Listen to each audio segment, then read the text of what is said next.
Hello everyone, my name is Feed Alligators and welcome to another video, and today we will be talking about Call of Duty Vanguard and why I think skill-based matchmaking might ruin the game.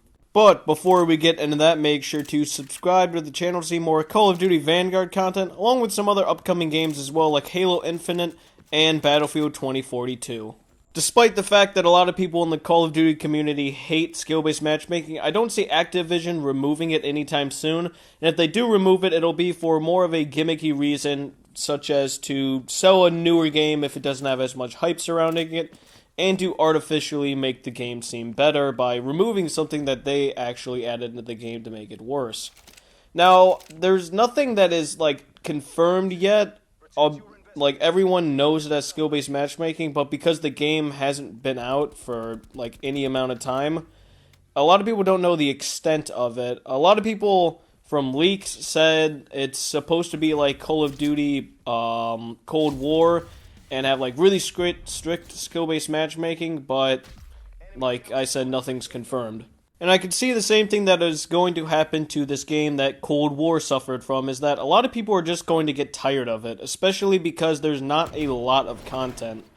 Because Zombies is terrible, everyone knows that. Vanguard Zombies sucks as of right now. It doesn't have a round-based map, and it has one really bad map.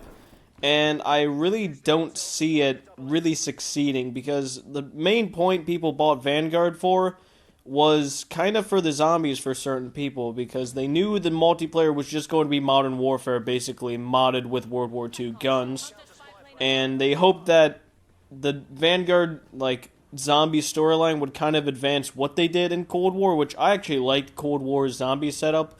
The only thing that was wrong with it was that there was a very minimal amount of maps, and so I think with skill-based matchmaking, people are just going to get tired of it, playing the same maps over and over again and constantly just going up and down KD-wise and just not having a fun time. And I feel the same way about Cold War whenever I play it. I only like playing the party game modes for a long amount of time because I think they're fun, and skill-based matchmaking doesn't affect them too much, especially things like Prop Hunt and the Double Agent game mode. But I think with Vanguard the thing with Cold War, actually, is they introduced these too late. I mean, for most of the game's life cycle, it was just the base game modes with nothing new and nothing exciting. And if Vanguard goes the same way, its multiplayer is just going to decline.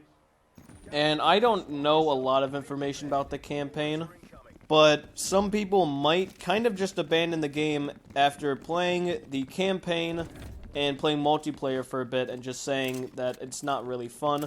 And also, another thing that kind of plagues a lot of Call of Duties and really can't be fixed in this game is the fact that skill-based matchmaking, in my opinion, kind of hurts progression, because if it's like anything that Cold War had, where the guns level up super slow, then people just stick to the good guns and don't branch out. And you see a lot of XM4s and MP5s that people just use because they know it's good, and they don't branch out at all because there's no point in it.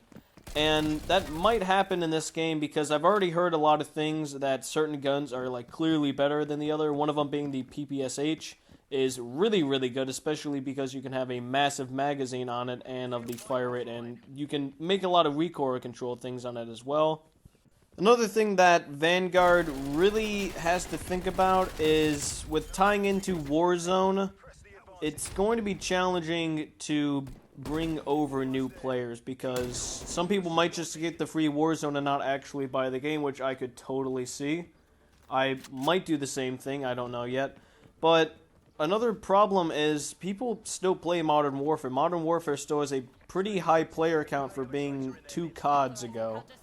And especially, I think, after Vanguard, 2 months after the release, people might flock back to Modern Warfare the same way they did with Cold War, where they saw that it's not as good as Modern Warfare. And the same thing is happening every single time, where Activision tries to make the game like Modern Warfare because Modern Warfare was very successful, but they end up making it worse because now it's just a Modern Warfare without as much content.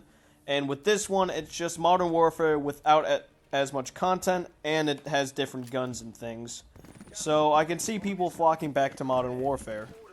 But those are just my thoughts and opinions. Let me know what you think in the comments down below. And with that, I will conclude the video. As always, I will see you all next time.